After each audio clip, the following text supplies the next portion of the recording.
So, welcome back, you guys, to another episode of Final Fantasy X-2 Farplane Abyss. 100% Guide.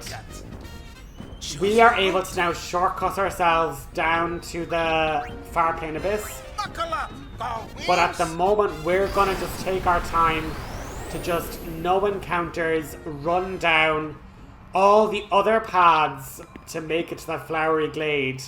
Whether it be Kilika Island, Jose Temple, the Bavel Underground, or the Sunken Cave with Yojimbo's fate. But as I say, if you do all of these different paths, once you make it down to the Flowery Glade after doing every path, you get a brand new garment grid basically. But for now, we're going to just be doing the, Kilika 1. Looking at all the different fires, etc, etc. So, as I say, this, no matter what path you take, they all lead to the same two kind of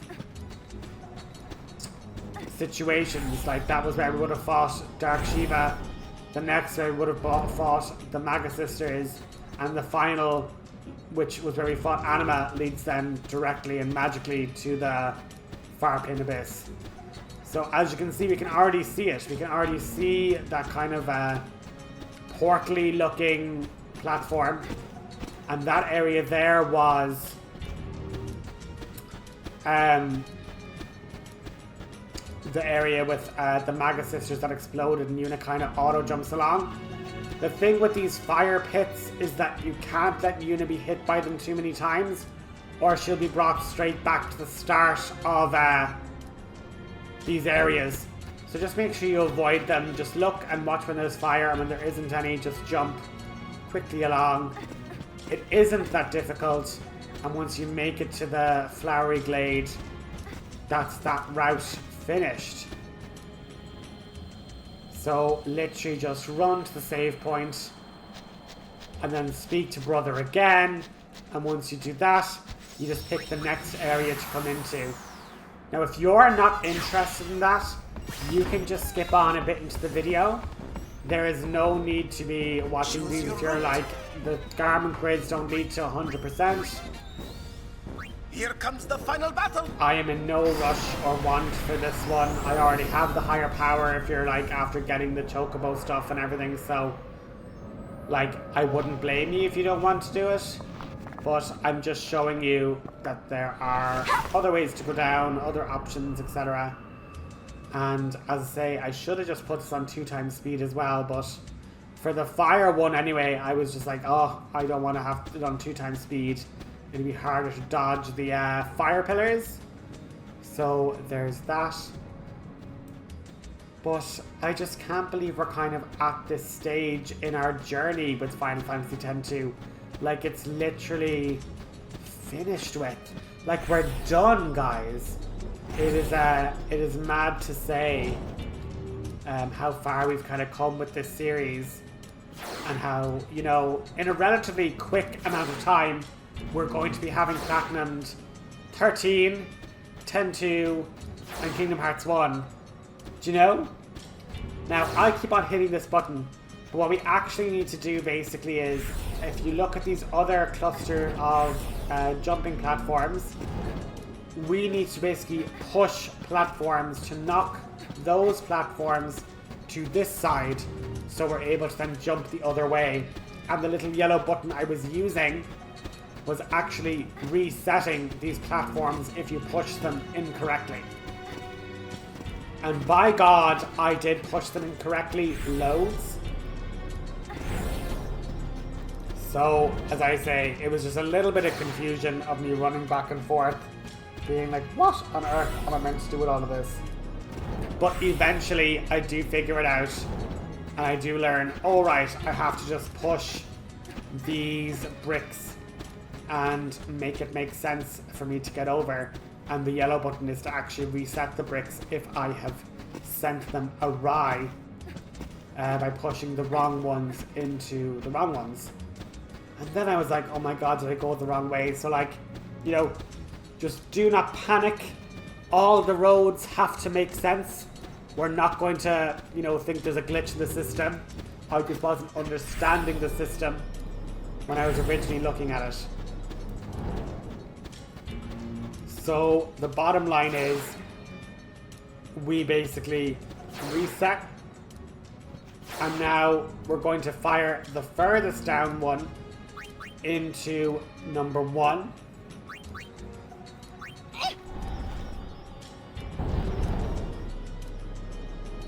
We're going to go to this middle one, and we're going to push that to 2. And then we're going to go to the first one and push that to the only one remaining. And then we end up with a path that we can go down.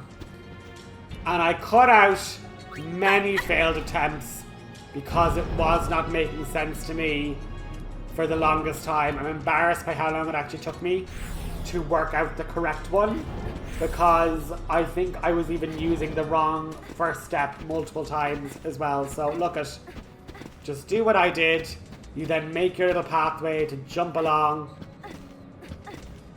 That brings us to our lovely save point area, and then we can continue on our merry way.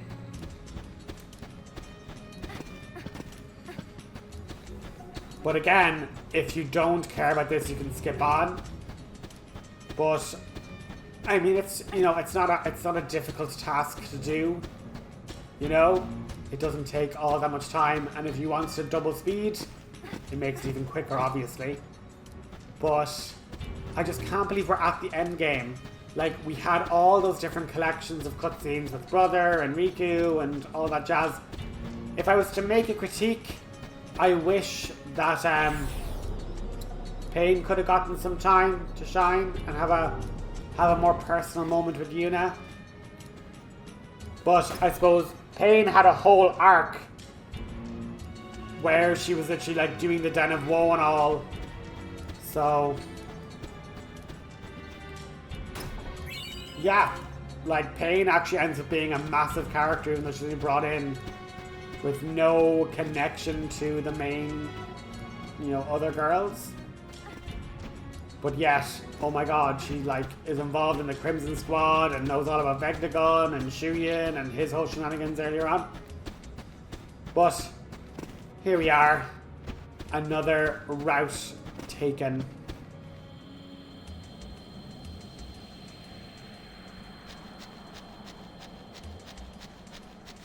But with this one done then, we only have to do Bavel Underground and the Sunken Cave, and then we're done.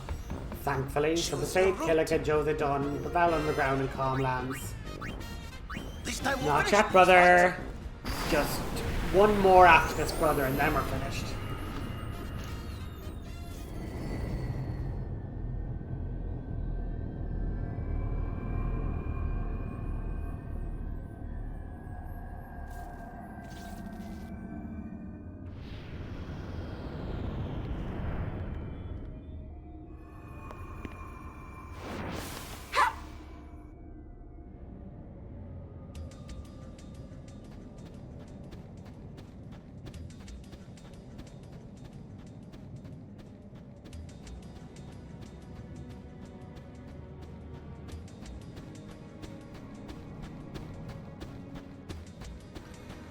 Again, certain ones are just boring. Like the Besaid one is boring.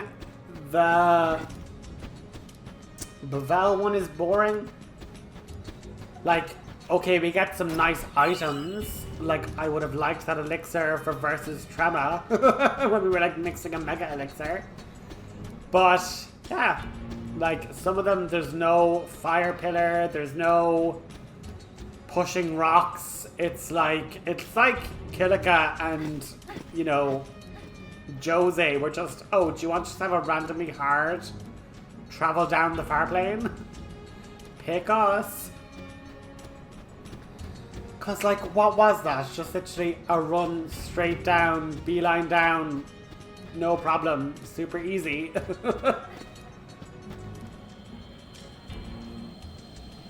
But once we enter this mysterious portal past, you know, the Farplane Flower Glade, it is going to be the end game, guys. Like, it's literally just, this is the final boss.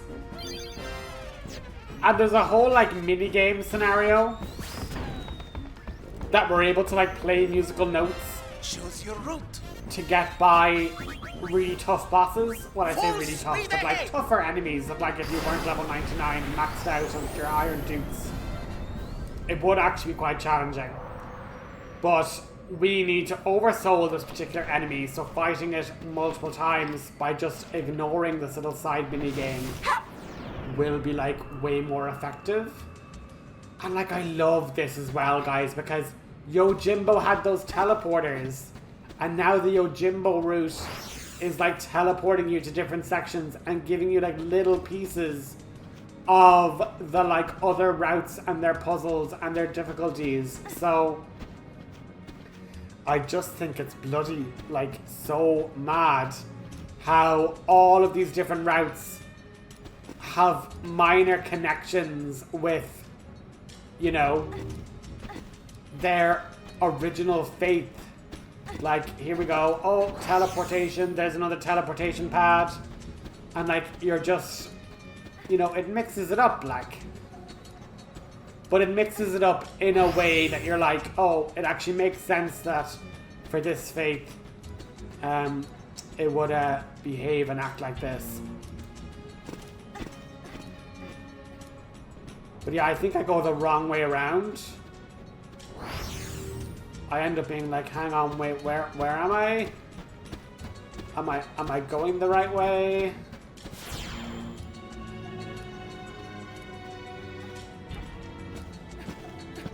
And yeah, it becomes a bit messy. And I'm like, what am I meant to do?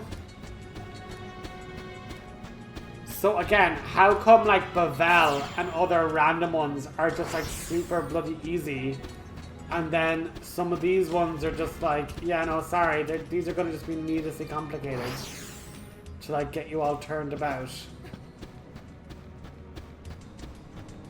Ooh, a shining gem. I sure do hope the final boss is actually challenging enough to warrant a use of a shining gem. But here we have all our girls obtaining the garment grade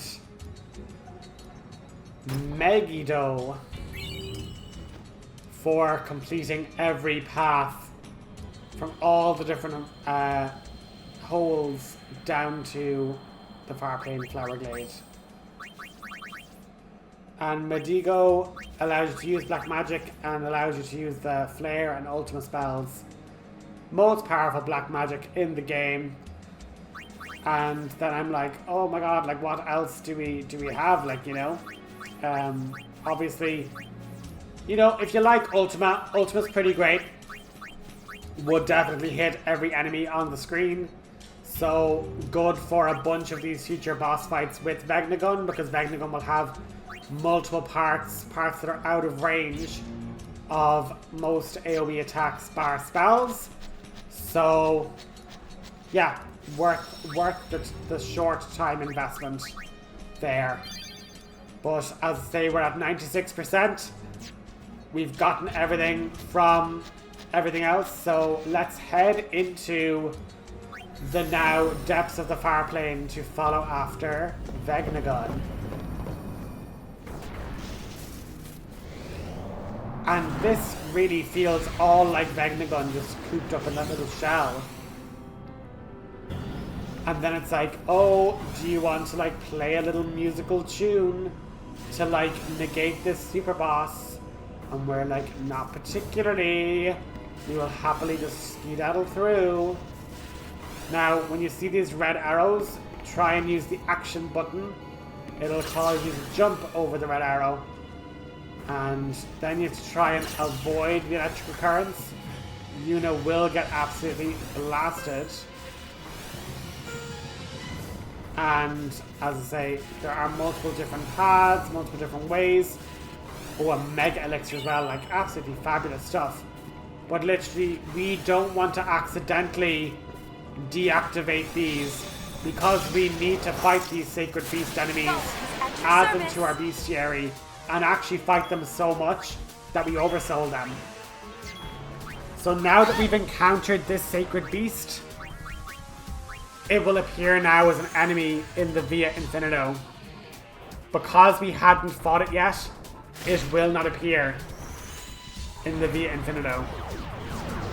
But I believe if we're able to get this battle finished with all the different times you fight him in the Vegnagun Underground, we are able to complete this here without needing to go battle extras in the Via Infinito. But as I say, I think Black Sky is nearly, you know, without breaking the damage limit, as powerful. But realistically, what Pain should just do is use her Catling gun after moving through the higher power and activating the break damage limit ability. Here comes my trump card. You're mine.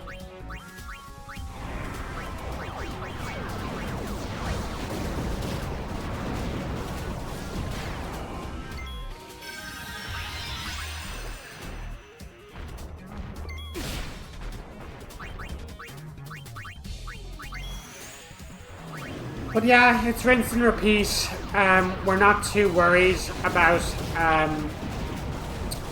our characters because we basically have many X potions. We've like Mega Phoenixes. Like Yuna is that tanky now, and like that's percentile damage. Yuna is so tanky to the point where if she takes massive damage, I know it must have been a percentile attack.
I wanted to save this for something special.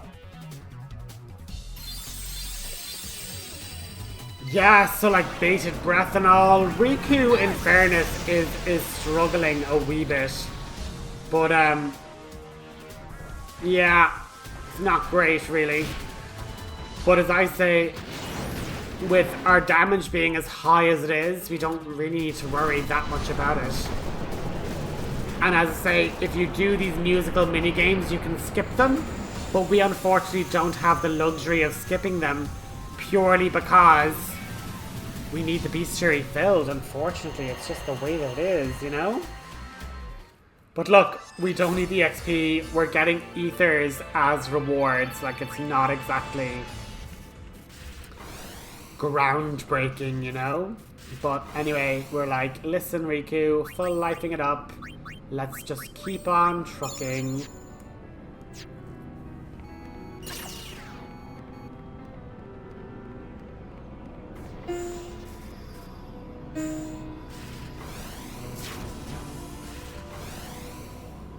This one messed me up so much because I kept being like, oh, is this the break? No.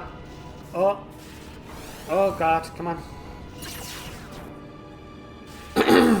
No, sorry, it's this one. This one like comes up and down all the time and it fakes you out and you're like, oh, come on.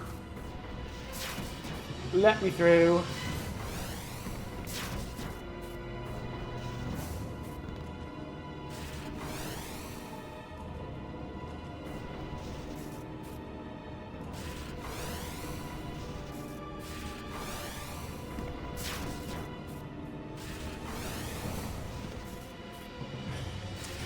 But once you're through there, we get a cutscene.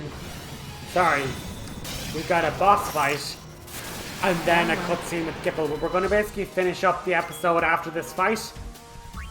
But this one goes a lot smoother because I eventually decide, actually, I'm just going to break the damage limit. Like, what damage is my Cactar gun doing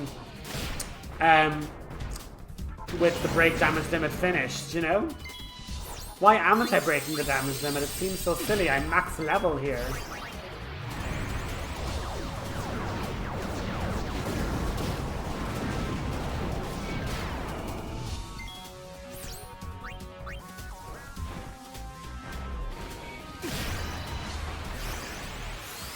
Time for a fiend hunt. I wanted to save this for something special.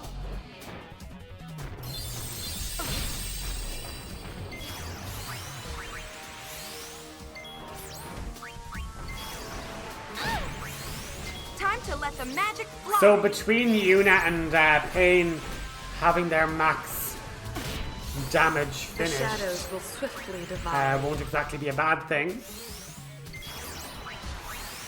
Laugh and I'll hurt you. Because yeah, now I'm like, oh, actually, what does this do? And if I just get Yuna on her Moogle Beam, should be good.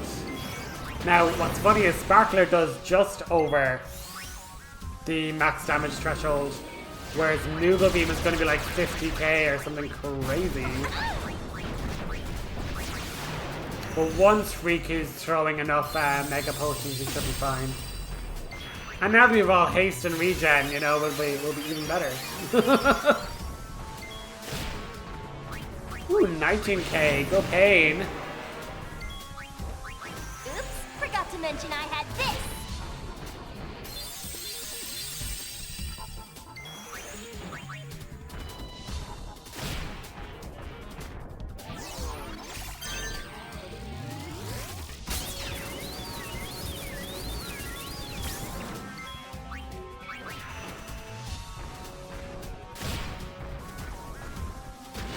But that's pretty much this episode, ladies and gents. So I hope you guys enjoyed, and we'll catch you at the next episode for Fighting Through Vegnagun. So I'll chat to you then. Bye-bye.